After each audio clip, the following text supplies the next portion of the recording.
வீடியோவில் நம்ம என்ன பார்க்க போறோம்னா டெஸ்ட் பேட்ச் 4ஓட ஆன்சர் கீ பார்க்க போகிறோம். வாங்க பார்த்துடலாம். திருக்குறள் வகுப்புகள் நடத்தியும் தொடர் சொற்பொழிவு நிகழ்ச்சியும் திருக்குறளை பரப்பும் பணி செய்தவர் யாருங்க? வி முனிசாமி அவர்கள். ஓகேங்களா. நெக்ஸ்ட் கொஸ்டின் பாருங்கள். கடலில் துறை அறியாமல் கலங்குவன எதுங்க? மரக்கலன்கள். ஓகேங்களா. அடுத்த கொஸ்டின் பாருங்கள். பகுபத உறுப்புகள் எத்தனை வகைப்படும்? 6 வகைப்படும். ஓகேங்களா. நெக்ஸ்ட் பாருங்கள். எழுதினால் என்பது என்னங்க? வினை பகுபதம். ஓகேங்களா. அதுக்கடுத்த கொஸ்டின் பாருங்கள். தேனரசன் எந்தெந்த இதழில் கவிதைகளை எழுதினார்? வானம்பாடியில் எழுதினார், குயிலையும் எழுதினார், தென்றலையும் எழுதினார். அதனால் அனைத்தும். ஓகேங்களா. இந்திய ஆட்சி பணி பயிற்சியாளர்களுக்கு தமிழ் மொழி பயிற்சி எந்த பல்கலைக்கழகம் வழங்கிறதுனா? தமிழ் பல்கலைக்கழகம். ஓகேங்களா. அதுக்கப்புறம் பழங்காலத்தில் தமிழ்நாட்டு கப்பலில் பயன்படுத்த மணி தற்போது எங்குள்ளதுங்க? நியூசிலாந்து நாட்டில். ஓகேங்களா. அடுத்து தமிழ் பல்கலைக்கழகம் தொடர்புடைய கீழ்கண்ட கூற்றுகள் எது கரெக்டுன்னு சொல்லி கேட்டுக்கிறாங்க. செம்மொழியாக தமிழுக்கு ஒரு பல்கலைக்கழகம் அமைய வேண்டும் என தமிழக அரசால் 1881 தொடங்கப்பட்டது. கரெக்டுங்க. அடுத்து தமிழ் பல்கலைக்கழகம் 1000 ஏக்கர் நிலப்பரப்பில் அமைக்கப்பட்டுள்ளது. இதுவும் கரெக்டுங்க. நோக்கம் இந்திய நாகரிகின் பண்பாடு கூறுகள் அனைத்தையும் விரிவாகவும் ஆழமாகவும் ஆராய வேண்டும், அதுக்காகத்தான் தொடங்கப்பட்டது. கரெக்டுங்க. அதனால் கூற்று அனைத்தும் சரி வரும். 1 2 3 சரி இருந்தால் ஓகே, இல்லாட்டி அனைத்தும் சரி இருந்தால் வரும். அனைத்தும் சரிங்க. பெண்களுக்கு நிகராக பாரதிதாசன் கூறுவது எதுங்க? மயில். ஓகேங்களா. அடுத்தது பள்ளிகள் மறுதிறப்பு எனும் கதையை எழுதியவர் யாருங்க? சுப்ரபாரத மணியன். ஓகேங்களா. உலக தமிழ் சங்கம் தொடர்புடைய கீழ்கண்ட கூற்றுகளில் எது சரியானதுன்னு சொல்லி கேட்டுக்கிறாங்க. 1981 முதலில் நடைபெற்ற உலக தமிழ் மாநாட்டில் உலக தமிழ் சங்கம் நிறுவப்பட்டது. இதுவும் கரெக்டுங்க. அதுக்கப்புறம் உலக தமிழ் சங்கம் 216ஆம் ஆண்டு திறந்து வைக்கப்பட்டு வெளியுறவு சுற்றுச்சூழல் 1330 குரற்பாக்கள் இடம்பெற்றுள்ளன. இதுவும் கரெக்டுங்க. உலக தமிழ் சங்கத்தின் மற்றொரு அமைப்பான சங்க தமிழ் காட்சிக்கூடம் இயங்கி வருகிறது. அதுவும் கரெக்டாக. அதனால் அனைத்தும் சரி வருங்க. அனைத்தும் சரி. 4ம் 2ம் சொல்லுக்குருதி என்னும் தொடரில் 4 என்பது எந்த நூலை குறிக்கிறதுங்க? நாலடியார். ஓகேங்களா. நெக்ஸ்ட் பாருங்கள். இன்ப தமிழ் கல்வி யாவரும் கற்றவர் என்றுரைக்கும் நிலை எய்தி விட்டால் என்று பாடியவர் யாருங்க? பாவேந்தர். ஓகேங்களா. அடுத்தது கீழே வாருங்க. கப்பலை செலுத்துவதற்கு உரிய திசையில் திருப்பதற்கு பயன்படும் முதன்மையான கருவி எதுங்க? சுக்கான். ஓகேங்களா. அடுத்த கொஸ்டின் பாருங்கள். இன்ப தமிழ் கல்வி என்று பாடல் இடம்பெற்றுள்ள நூல் எதுங்க? பாரதிதாசன் கவிதைகளில். ஓகேங்களா.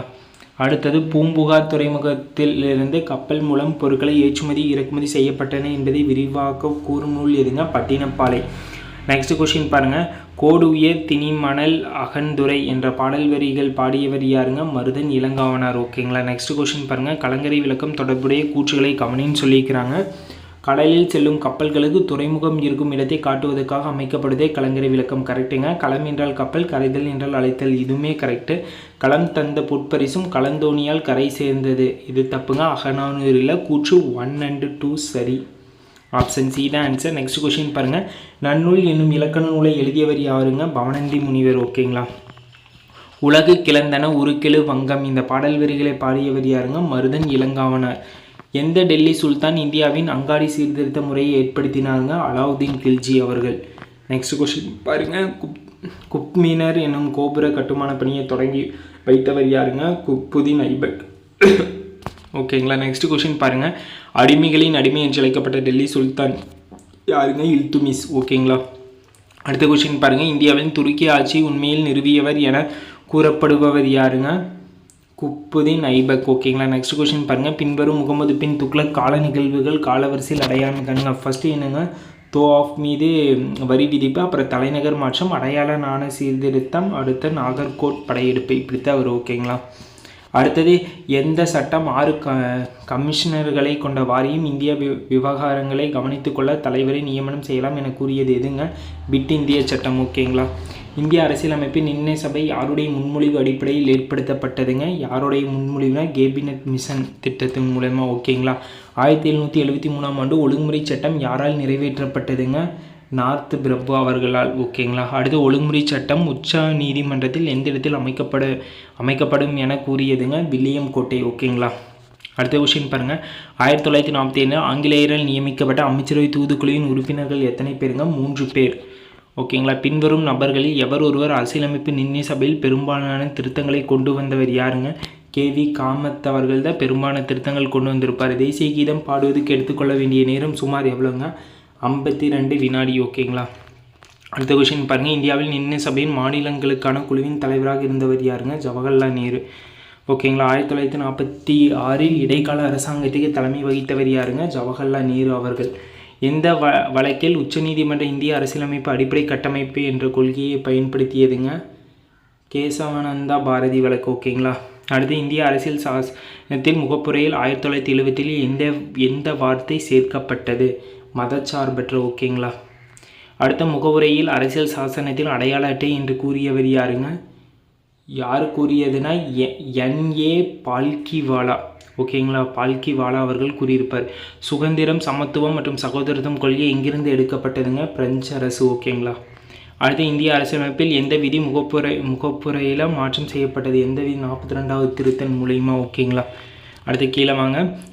முகப்புரை என்பது இறையாண்மைக்கான மக்களாட்சி குடியரசின் சாசகம் ஆகும் என கூறியவர் யாருங்க? இந்த ஸ்டேட்மெண்ட் சொன்னது யாருங்க? K.M. முன்ஷி அவர்கள் தான் இந்த ஸ்டேட்மெண்ட் சொல்லியிருப்பார். ஓகேங்களா.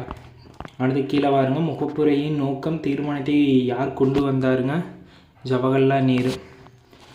பின்வரும் எந்த கூற்று கரெக்டானதுன்னு சொல்லி கேட்குறாங்க? முகவுரை அரசியலமைப்பின் அடையாள அட்டைன்னு சொல்லுவார். ஓகேங்களா. இது ஏற்கனவே நம்ம பார்த்துட்டோம். அடுத்து ஒரு மனிதன் உயரம் 165 சென்டிமீட்டர் எனில் இதனை மீட்டராக மாற்றுகனா? மீட்டராக மாற்றினா 1.6 மீட்டர் வருவாங்க. 100ஆல் டிவைட் பண்ணுவீங்க. ஆரம் 14 சென்டிமீட்டரைய வட்ட தகட்டின் சுற்றளவு என்னங்க? 88 சென்டிமீட்டராங்க. அடுத்து பாருங்கள். CE = 2πr என்னும் சூத்திரத்தில் r என்பது என்னங்க? ஆரத்தை குறிக்குமா? அடுத்த கீழே வாங்க. வட்டத்தின் சுற்றளவு எப்பொழுதும் எப்படி இருக்குங்க? ஒரு விட்டத்தின் 3 மடங்கை விட அதிகமாக இருக்கும். ஓகேங்களா.